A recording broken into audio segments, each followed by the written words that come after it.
السلام علیکم ناظرین محترم، کیا اب جانتے ہیں کہ مور اتنا خوبصورت ہے لیکن اس کے پیر اتنے بدصورت کیوں ہیں؟ اور کیا اب جانتے ہیں کہ سانپ پہلے زہریلا نہیں تھا، یہ تو انسان سے محبت کرتا تھا؟ آج ہم آپ کو بتاتے ہیں کہ ایسا کیا ہوا جس وجہ سے سانپ اور مور کو جنت سے نکالا گیا۔ ناظرین محترم، جب اللہ تعالیٰ نے حضرت آدم علیہ السلام کو پیدا فرمایا تو اس وقت حضرت آدم علیہ السلام کے جنت میں ہر طرح کی کھانے پینے کی اشیاء موجود تھی، لیکن حضرت آدم علیہ السلام اکیلے ہونے کی وجہ سے اداس رہتے تھے۔ تو اس لیے اللہ تعالیٰ نے حضرت آدم علیہ السلام کی بائیں پسلی سے بی بی ہوا کو پیدا فرمایا اور ان دونوں سے فرمایا کہ تم دونوں اس درخت سے دور رہنا، اس کا پھل مت کھانا۔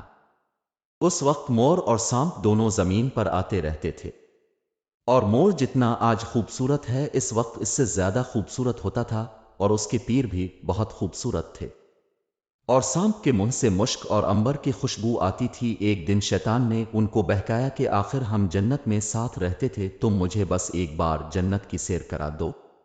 مور نے کہا نہیں نہیں، مجھے اللہ سے ڈر لگتا ہے، ہم ایسا نہیں کر سکتے۔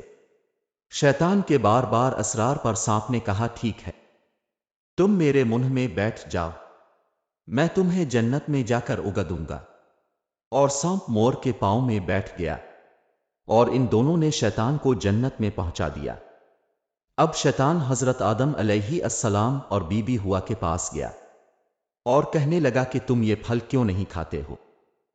تو حضرت آدم علیہ السلام نے کہا ہمیں اللہ تعالیٰ نے یہ پھل کھانے سے منع فرمایا ہے۔ جب حضرت آدم علیہ السلام سو گئے تو شیطان بی بی ہوا کے پاس گیا اور بہکانے لگا کہ اگر تم یہ پھل کھا لوگے تو ہمیشہ جنت میں رہو گے۔ آخر بی بی شیطان کے بہکاوے میں یا کر پھل کھا لیتی ہیں، اور جب حضرت آدم علیہ السلام نیند سے بیدار ہوتے تو بی بی ہوا حضرت آدم کو بھی پھل کھانے پر مجبور کر دیتی ہے۔ اس پر اللہ تعالیٰ فرماتا ہے میں نے تم کو منع نہیں کیا تھا یہ پھل کھانے سے؟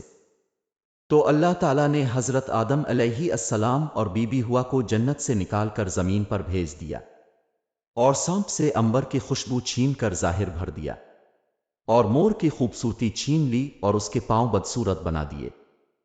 اس لیے اکثر آپ نے دیکھا ہوگا مور اپنے پاؤں کو دیکھ کر روتا ہے۔ اللہ تعالیٰ سے دعا ہے کہ اللہ ہم سب کو شیطان کی مکاری اور چالاکی سے محفوظ فرمائے، آمین ثم آمین۔